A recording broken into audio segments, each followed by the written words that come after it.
తెలంగాణలో పంచాయతీ, మండల, జిల్లా పరిషత్తులకు ఎన్నికలు ఫిబ్రవరిలోనే జరగనున్నాయా? ఈ నెల 26 నుంచి అమలు కానున్న పథకాల వేడిలోనే ఈ ఎన్నికలను కానిచ్చేందుకు రేవంత్ సర్కార్ సన్నద్దమవుతుందా? ప్రస్తుతం కాంగ్రెస్ వర్గాల్లో జోరుగా జరుగుతున్న చర్చ ఇది. స్థానిక సంస్థలకు ఎన్నికలు ఆలస్యమవుతుండటంతో ఆయా సంస్థలకు కేంద్రం నుంచి రావాల్సిన నిధులు పెండింగ్లో పడుతున్నాయి. దీనికి తోడు ఎన్నికలను త్వరగా నిర్వహించాలంటూ స్థానిక నేతల నుంచి ప్రభుత్వం, పార్టీపై ఒత్తిడి పెరుగుతోంది.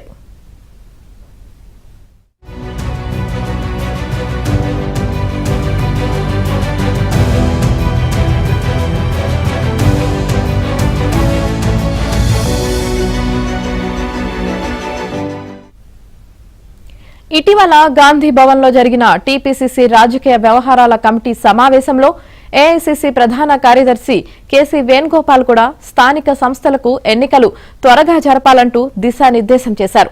ప్రభుత్వం ఏర్పడి ఏడాది అయిందని, కార్యకర్తలను, స్థానిక నాయకత్వాలను కాస్త పట్టించుకోవాలని నేతలకు చురకలు వేశారు. దీంతో ఫిబ్రవరి 3, 4 వారాల్లో గ్రామ పంచాయతీలు, జిల్లా పరిషత్తులకు ఎన్నికలు నిర్వహించేందుకు రేవంత్ రెడ్డి ప్రభుత్వం సన్నద్దమవుతున్నట్లు గాంధీభవన్ వర్గాల్లో ప్రచారం జరుగుతోంది. ఫిబ్రవరి 3వ వారంలో 3 విడతలుగా గ్రామ పంచాయతీలకు, 4వ వారంలో ఎంపీటీసీ, జెడ్పీటీసీలకు ఎన్నికలు నిర్వహించేందుకు సన్నాహాలు జరుగుతున్నట్లు ప్రభుత్వ వర్గాల సమాచారం.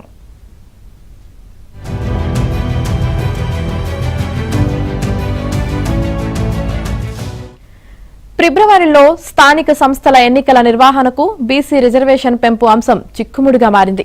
ఈ ఎన్నికల్లో బీసీలకు 42% రిజర్వేషన్ అమలు చేస్తామని అసెంబ్లీ ఎన్నికల సందర్భంగా కాంగ్రెస్ పార్టీ హామీ ఇచ్చింది. ఈ మేరకు తెలంగాణ వ్యాప్తంగా ఏ కులాల జనాభా ఎంత ఉంది, వారి రాజకీయ, ఆర్థిక, సామాజిక స్థితిగతులు ఎలా ఉన్నాయి అనే విషయాలు తెలుసుకునేందుకు ప్రభుత్వం కులగణన సర్వే నిర్వహించింది.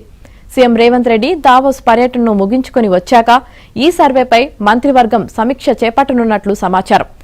ఆ సమావేశంలోనే సర్వే నివేదికను ఆమోదిస్తారని, ఆ తర్వాత ప్రత్యేకంగా అసెంబ్లీ సమావేశం నిర్వహించి చర్చ చేపట్టే అవకాశముందని కాంగ్రెస్ వర్గాలు చెబుతున్నాయి.